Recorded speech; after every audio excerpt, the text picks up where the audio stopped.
Yes sir! Yeehaw!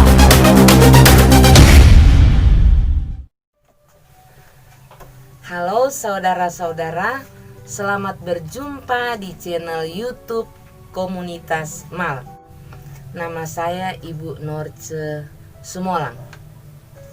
Tema kita saat ini yaitu bagaimana caranya supaya dosa dapat dihapuskan. Saudara-saudara, hidup kita di dunia ini hanya sementara. Mazmur 103 ayat 15 mengatakan, adapun manusia hari-harinya seperti rumput, seperti bunga di padang, demikianlah ia berbunga. Nah, satu kali kelak kita akan tinggalkan dunia yang fana ini. Setelah kita meninggal dunia, hanya ada dua tempat yang menanti kita, yaitu sorga dan neraka. Semua kita manusia rindu atau ingin ke sorga, tapi bukan dengan cara kita sendiri. Kalau dengan cara kita sendiri, yaitu kita berusaha berbuat baik supaya dosa kita dapat dihapuskan. Saudara-saudara, perbuatan baik memang baik dan harus kita berbuat baik. Kalau kita rajin ke gereja, kita rajin berdoa, kita rajin melayani, kita rajin membaca firman Tuhan, kita rajin memberikan perpuluhan, itu baik, harus. Tetapi itu tidak bisa menghapuskan dosa-dosa kita. Allah senang kalau kita rajin berbuat baik, tetapi itu tidak bisa menghapuskan dosa-dosa kita.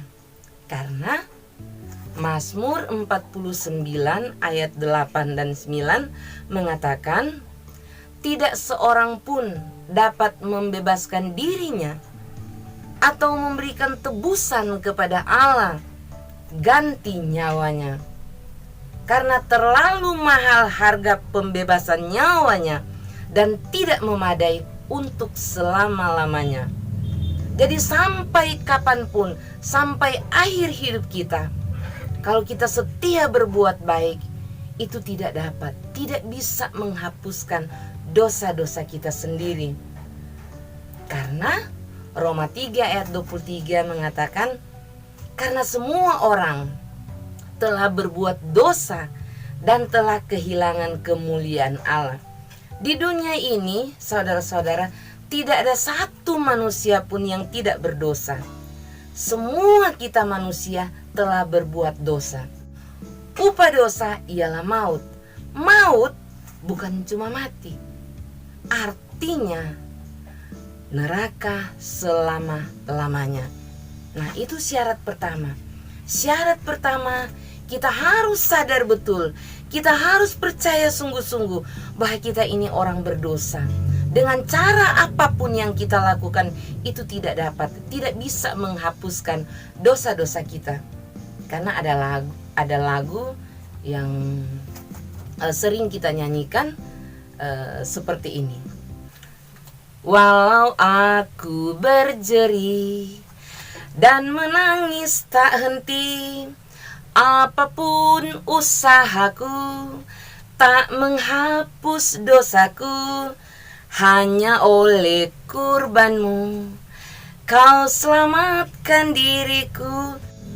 Teman-teman yang dikasihi oleh Tuhan kita Yesus Kristus, lagu tadi yang sudah saya nyanyikan itu cocok dengan firman Tuhan di dalam Efesus 2 ayat 8 dan 9. Efesus 2 ayat 8 dan 9 mengatakan, sebab karena kasih karunia kamu diselamatkan oleh iman.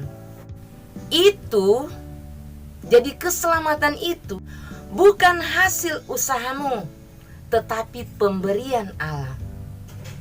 Itu, keselamatan itu bukan hasil pekerjaanmu. Jangan ada orang yang memegahkan diri. Saudara-saudara yang dikasihi oleh Tuhan Yesus, kita sudah mendengar tadi bahwa keselamatan itu adalah kasih karunia, hadiah gratis, pemberian cuma-cuma kepada orang yang tidak layak menerima, tapi itu diberikan secara gratis. ayat 10 mengatakan, karena kita ini buatan Allah, diciptakan dalam Kristus Yesus untuk melakukan pekerjaan baik yang dipersiapkan Allah sebelumnya. Ia mau supaya kita hidup di dalamnya. Jadi berbuat baik itu bukan supaya dosa dapat dihapuskan, supaya Allah itu dimuliakan di dalam kehidupan pribadi kita setiap hari. Matius 5 ayat 16 mengatakan, demikianlah hendaknya terangmu bercahaya di depan orang, supaya mereka melihat perbuatanmu yang baik dan memuliakan Bapamu yang di sorga. Jadi kita harus berbuat baik supaya Allah dimuliakan di dalam kehidupan kita sehari-hari. Karena tujuan Allah menciptakan kita manusia ditempatkan di dunia ini cuma satu, hidup memuliakan Allah. Yesaya 43 ayat 7 mengatakan, semua orang yang disebutkan dengan namaku, yang kuciptakan untuk kemuliaanku, yang kubentuk dan yang kujadikan. Jadi Allah menempatkan kita di dunia ini dengan satu tujuan, yaitu untuk memuliakan Tuhan. Itu syarat pertama. Syarat kedua,